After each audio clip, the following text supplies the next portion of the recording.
ओम शांति। बाप दादा बोले, मीठे बच्चे, माया की फागी बड़ी जबरदस्त है, उससे खबरदार रहना है। फागी अर्थात बादल में कभी भी मूंझना नहीं।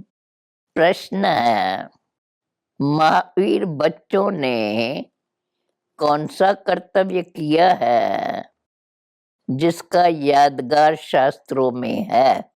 उत्तर है, महावीर बच्चों ने मूर्छित को संजीवनी बूटी देकर सुरजीत किया है। इसका यादगार शास्त्रों में भी दिखाते हैं। अभी तुम बच्चों को तरस पड़ना चाहिए, जो सर्विस करते करते बाप से वर्षा लेते लेते किसी भी कारण से बाप का हाथ छोड़ चले गए, उन्हें पत्र लिखकर सुरजीत करो। पत्र लिखो कि तुम्हें क्या हुआ जो तुमने पढ़ाई छोड़ दी, बदनसीब क्यों बने। गिरते हुए को बचाना चाहिए ना। अभी गीत है, नैनहीन को राह दिखाओ। ओम शांति। बाप को नहीं पाते, आत्मा कहती है, हे बाबा, मैं आपसे मिलने के लिए इस शरीर द्वारा बहुत ही भटकी। आपका रास्ता बहुत ही कठिन है, यह तो जरूर मनुष्य समझते हैं। जन्म जन्मांतर हम भक्ति करते आए हैं, यह नहीं जानते कि हमको ज्ञान मिलना है। हम नैनहीन से सजे बनेंगे। भक्ति मार्ग का कायदा है भक्ति करना, धक्का खाना। आधा कल्प धक्के खाती है। तुमने अब धक्के खाने बंद कर दिए हैं। तुम भक्ति नहीं करते, न शास्त्र पढ़ते।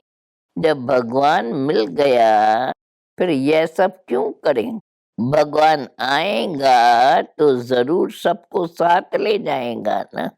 सबके धक्के भी खाते रहते हैं और एक दो को आशीर्वाद भी करते रहते हैं, समझते कुछ भी नहीं।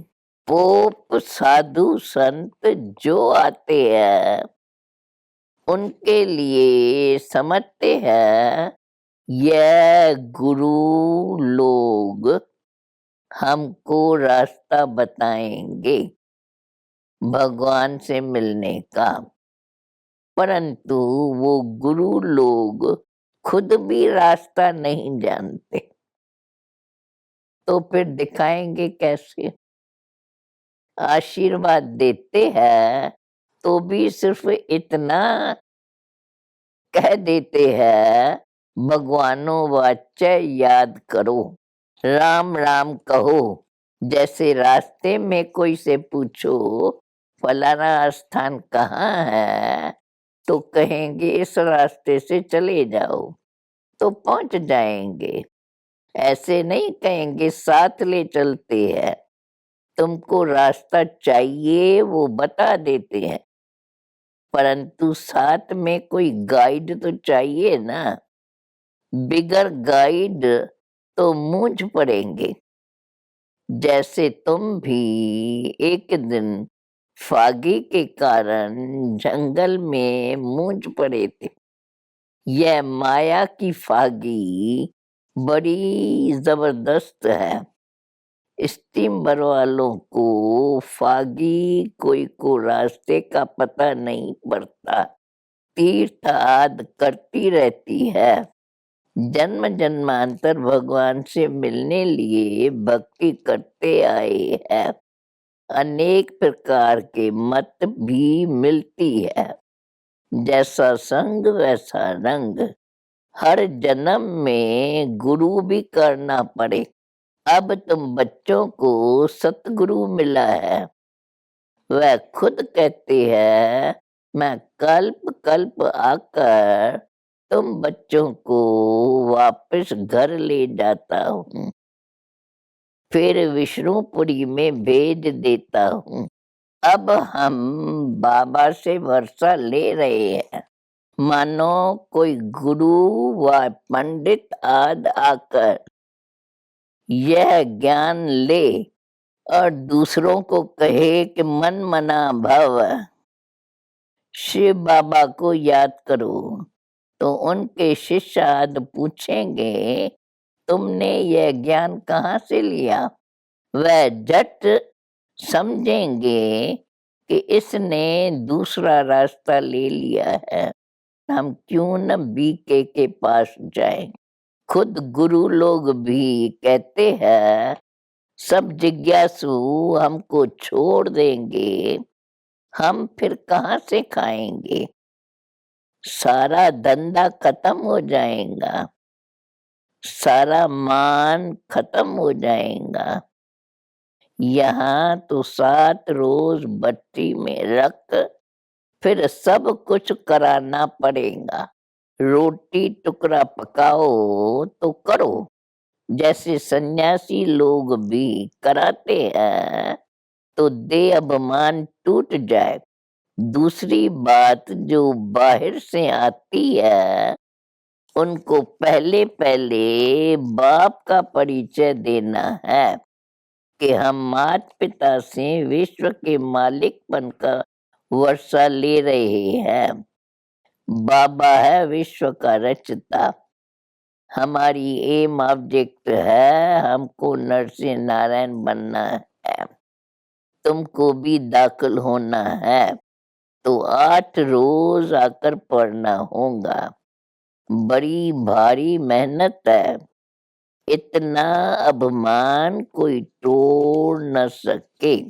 ऐसे ऐसे आदमी जल्दी आ नहीं सकते। बाप समझाते हैं कि तुम भाई बहन हो, एक दो को समझा सकते हो। समझो कोई बच्चे हैं जो बहुत अच्छी सर्विस करते थे, बहुतों को समझाते थे, अब बाबा का हाथ छोड़ दिया है। अब यह तो तुम जानती हो कि शिव बाबा हमको पढ़ाते हैं ब्रह्मा के द्वारा, डायरेक्ट तो नहीं पढ़ा सकते हैं। तो बाबा कहते हैं ब्रह्मा के द्वारा स्थापना कराता हूँ, राजयोग सिखलाता हूँ। नसीबदार बनने के बदली बदनसीब क्यों बने हो? तुम रूठे किससे? बहनों से रूठे होंगे। तुम जो इतना वर्षा लेने वाले थे, फिर क्या हुआ? क्या सिखलाने वाले बाप ने तुमको कुछ कहा जो पढ़ाई छोड़ दी और बदनसीब बन गए? बाबा भी पूछ सकते हैं तुमने राजयोग सीखना क्यों छोड़ा? तुम भी आश्चर्यवत बाबा का बनंती कथनती बागंती में आ गए, अपनी तकदीर को लकीर लगा दी। समय देख उनको लिखना चाहिए, हो सकता है पत्र पढ़ने से फिर जग जाए। गिरते हुए को बचाना होता है, डूबने से किसको बचाया जाता है तो आफरीन देते हैं। यह भी डूबने से बचाना है, ज्ञान की ही बातें लिखना है। तुमने खेवैया का हाथ छोड़ा है तो डूब मरेंगे। तारू उतरने वाले लोग अपनी जान को जोखम में रखकर दूसरों को बचाते हैं। कोई पूरा तारू नहीं होता है जो खुद भी गुम हो जाता है। तुम भी कोई को डूबता हुआ देखते हो तो 10-20 चिट्ठियां लिखो। यह कोई इंसल्ट नहीं है। तुमने इतना समय हाथ पकड़ा, औरों को भी समझाया, फिर तुम कैसे डूबते हो? तुम प्रेम से लिखो, बहन जी, तुम तो राजयोग सीख पार जाने वाली थी। अब तुम डूब रही हो, तरस पड़ता है तो बेचारी को बचाएं। फिर कोई बचता है व नहीं, यह तो हुई उनकी तकदीर। दूसरी बात, यह जो प्रदर्शनी में ओपिनियन लिखकर देते हैं कि यहाँ नर से नारायण बनने का मार्ग बताया जाता है, यह राजयोग बहुत अच्छा है। बस लिखा बाहर निकला तो भूल गया। इसलिए जो लिखते हैं उनकी पीठ करनी चाहिए। तुमने ये ओपिनियन लिख कर दिया, परंतु क्या किया? न अपना फायदा किया न दूसरों का। पहली मुख्य बात है, माता पिता की पहचान देनी है। इसलिए बाबा ने प्रश्नावली बनाई है। तो पूछो, परमपिता परमात्मा से तुम्हारा क्या संबंध है? क्या वर्षा मिलता है? यह लिखाना चाहिए। बाकी सारी प्रदर्शनी समझाए, पिछाड़ी में लिखने से कोई फायदा नहीं। मुख्य बात है माता का परिचय देना। अब समझा है तो लिखो, नहीं तो गोया कुछ नहीं समझा। हड्डी माना जिगरी समझाकर फिर लिखना चाहिए। बरोबर ये जगतम्बा जगत पिता है, वह लिख दे कि बरोबर बाप से वर्षा मिलता है। यह लिख कर दे तब समझो तो तुमने कुछ सर्विस की है। फिर अगर न आए तो चिट्ठी लिखनी है। बरोबर यह जगतम्बा और जगत पिता है, तो फिर वर्षा लेने क्यों नहीं आते? अचानक काल खा जाएगा। मेहनत करनी चाहिए। प्रदर्शनी की उससे मुश्किल कोई 2-4 निकले तो फायदा क्या हुआ? बच्चों को पुरुषार्थ करना चाहिए। आना छोड़ दे तो चिट्ठी लिखनी चाहिए। तुम बेहद के बाप से वर्षा लेते थे, फिर माया ने तुमको पकड़ लिया है। प्रभु का तरफ छोड़ देते हो। यह तो तुम अपना पद भ्रष्ट कर देंगे। यह महावीर होगा, वह झट संजीवनी बूटी देंगे। यह बेहोश हो गया, माया ने नाक से पकड़ लिया तो उनको बचाएं। इतनी मेहनत करें तब कोटों में को निकले। जांच करनी पड़े कि यह सैपलिंग कैसा है। बच्चियां लिखती है कि हमारा गला घुट गया है, परंतु तुम जास्ती बातों में जाओ ही नहीं। पहली मुख्य बात समझा कर लिखाओ, फिर और बात। एक ही त्रिमूर्ति के चित्र पर पूरा समझाना है। निश्चय करते हो तो तुम्हारी माँ-बाप है, इनसे वर्षा मिलता है। कोई कितना भी बूढ़ा हो, यह 2 अक्षर तो सबको समझा सकती है ना। अगर यह 2 अक्षर भी धारण नहीं होते, तो बाबा समझ जाते हैं, तो बुद्धि कहाँ किचरे में फँसी हुई है। मुख से ज़्यादा नहीं बोलना है, सिर्फ बाबा और वर्षे को याद करो। वर्षा है विष्णुपुरी, जिसके तुम मालिक बनते हो। बाबा अति सहज कर समझाते हैं।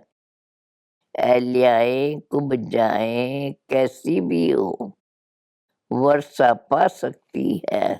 सिर्फ श्रीमत पर चले, देही अभिमानी बनना तो सहज है, किसको ग्रस्त व्यवहार नहीं है। अकेला है तो बहुत सहज कर सकते हैं। कोई को देह अभिमान रहता है, मोह की रग टूटती नहीं है। देही अभिमानी शरीर में मोह नहीं रखेंगे। बाबा युक्ति बताते हैं, तुम अपने को आत्मा समझो, यह पुरानी दुनिया है, इनसे ममत्व मिटाना है। एक बाप को याद करना है, वर्षे को याद करने से रचता भी याद आ जाता है। कितनी कमाई है, खुद भी करो और औरों को भी कराओ। माँ-बाप बच्चों को लायक बना देते हैं, फिर बच्चे का काम है बाप की संभाल करना। फिर माँ-बाप छोटे यहाँ बहुत है, जिनकी रग जाती है। कोई को अपना बच्चा नहीं तो धर्म के बच्चे में मोह जाता है, फिर वह पद पा नहीं सकेंगे। सर्विस के बदले डिससर्विस करते हैं। प्रदर्शनी में मुख्य बात ये समझानी है, जो निश्चय हो जाए कि बरोबर यह हमारा बाप है, इससे राजयोग द्वारा 21 जन्म का वर्षा मिलता है। नई दुनिया की रचना कैसी होती है, कैसे हम मालिक बनते हैं, ये है एम ऑब्जेक्ट। परंतु बच्चे पूरा समझाते नहीं। तुम बच्चों को रात दिन खुशी रहनी चाहिए कि हम ईश्वरी संतान हैं।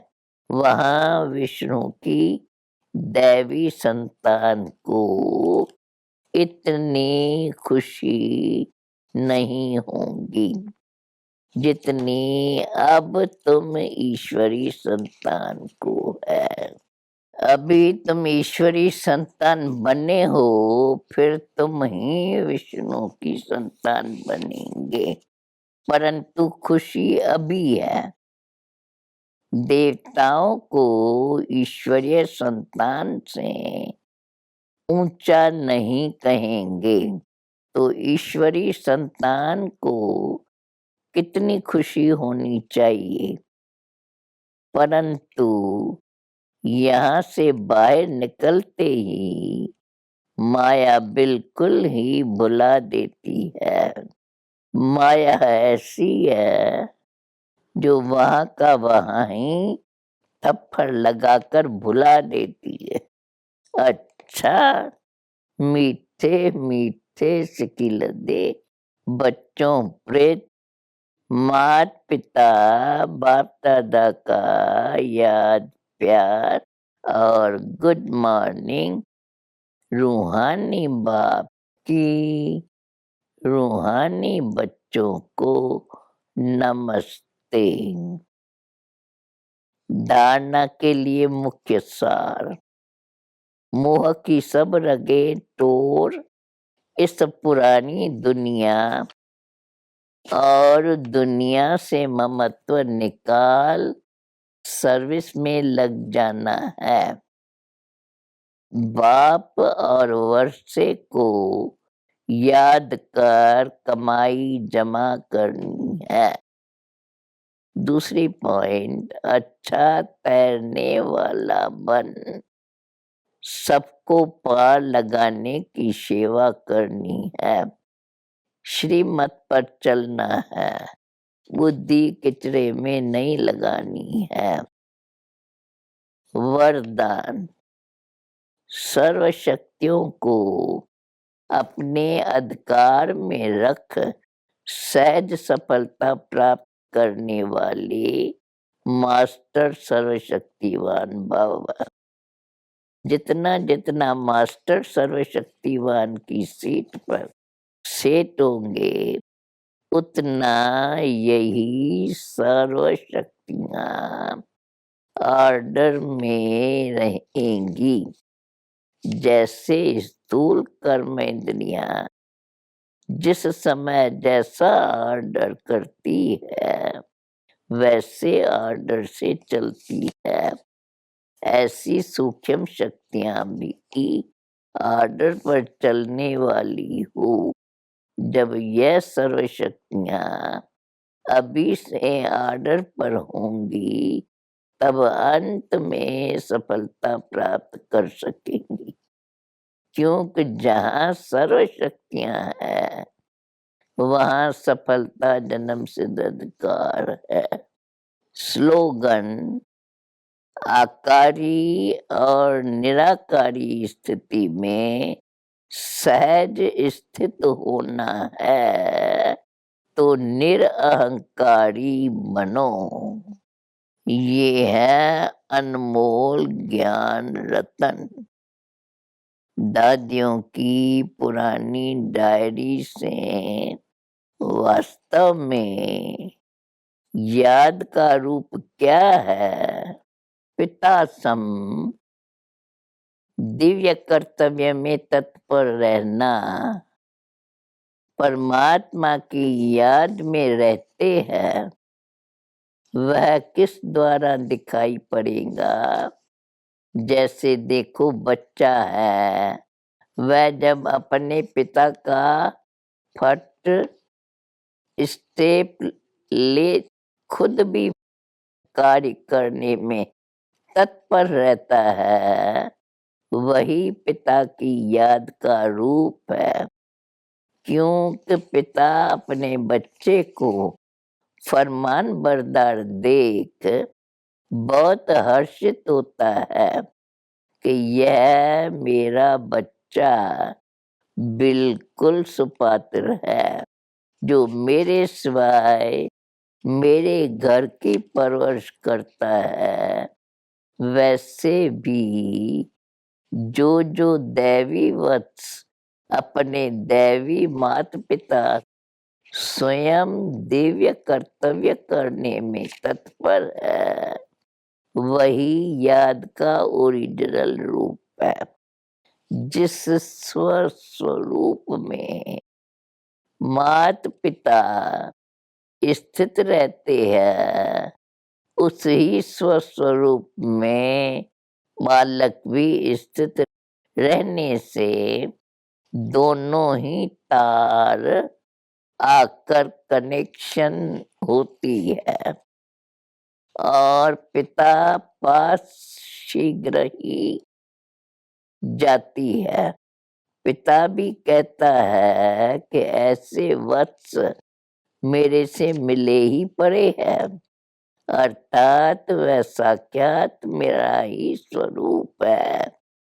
इस रीत अंतर्मुखता में रह साइलेंस से परमात्मा को भी समीप खींच लेते हैं। अच्छा, ओम शांति।